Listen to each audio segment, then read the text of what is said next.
بسم اللہ الرحمن الرحیم۔ نہج البلاغہ سے اقتباس، حصہ اول، خطبہ نمبر 220، ترجمہ مفتی جعفر حسین۔ یا ایھا الانسان ما غرک بربک الکریم کی تلاوت کے وقت فرمایا۔ آیت: یا ایھا الانسان ما غرک بربک الکریم، اے انسان، تجھے کس چیز نے اپنے پروردگار کریم کے بارے میں دھوکہ دیا کی تلاوت کے وقت ارشاد فرمایا۔ یہ شخص جس سے یہ سوال ہو رہا ہے، جواب میں کتنا عاجز اور یہ فریب خوردہ عذر پیش کرنے میں کتنا قاصر ہے۔ وہ اپنے نفس کو سختی سے جہالت میں ڈالے ہوئے ہے۔ اے انسان، تجھے کس چیز نے گناہ پر دلیر کر دیا ہے، اور کس چیز نے تجھے اپنے پروردگار کے بارے میں دھوکہ دیا ہے، اور کس چیز نے تجھے اپنی تباہی پر مطمئن بنا دیا ہے؟ کیا تیرے مرض کے لیے شفا اور تیرے خواب غفلت کے لیے بیداری نہیں ہے؟ کیا تجھے اپنے پر اتنا بھی رحم نہیں آتا جتنا دوسروں پر ترس کھاتا ہے؟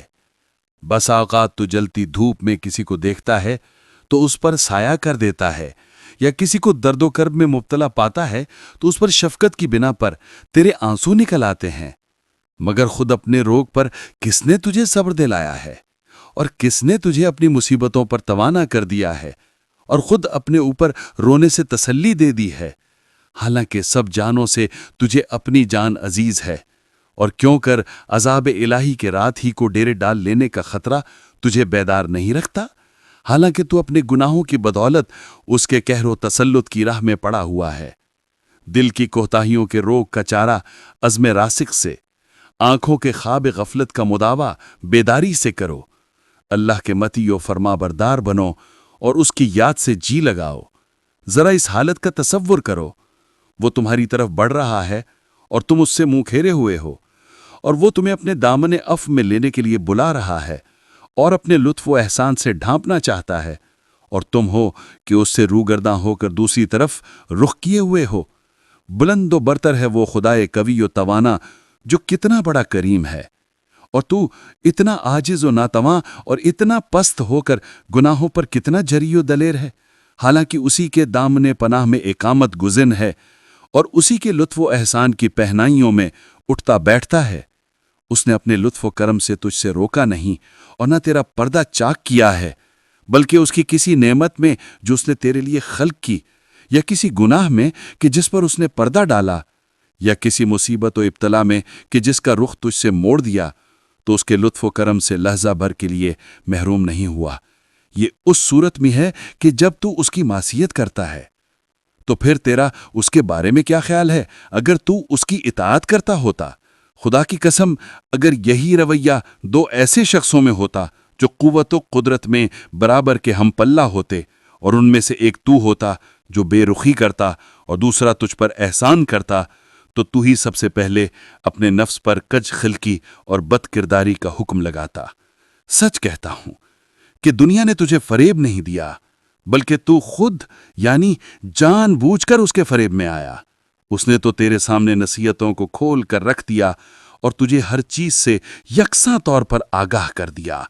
اس نے جن بلاؤں کے تیرے جسم پر نازل ہونے اور جس کمزوری کے تیرے قوا پر طاری ہونے کا وعدہ کیا ہے، اس میں راست گو اور ایفائے عہد کرنے والی ہے، بجائے اس کے کہ تجھ سے جھوٹ کہا ہو یا فریب دیا ہو۔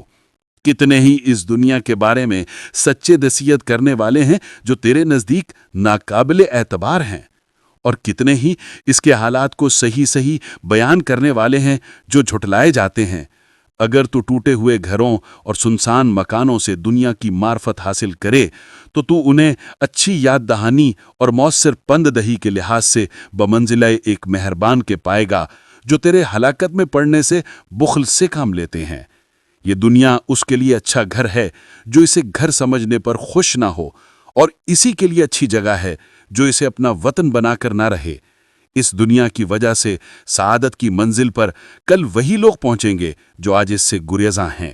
جب زمین زلزلہ میں اور قیامت اپنی ہولناکیوں کے ساتھ آ جائے گی، اور ہر عبادت گاہ سے اس کے پجاری، ہر معبود سے اس کے پرستار اور ہر پیشوا سے اس کے مقتدی ملحق ہو جائیں گے، تو اس وقت فضا میں شگاف کرنے والی نظر اور زمین میں قدموں کی ہلکی چاپ کا بدلہ بھی اس کی عدالت گستری و انصاف پروری کے پیش نظر حق و انصاف سے پورا پورا دیا جائے گا۔ اس دن کتنی ہی دلیلیں غلط و بے معنی ہو جائیں گی اور عذر و معذرت کے بندھن ٹوٹ جائیں گے۔ تو اب اس چیز کو اختیار کرو جس سے تمہارا عذر قبول اور تمہاری حجت ثابت ہو۔ جس دنیا سے تم نے ہمیشہ بہرہ یاب نہیں ہونا، اس سے وہ چیزیں لے لو جو تمہارے لیے ہمیشہ باقی رہنے والی ہیں۔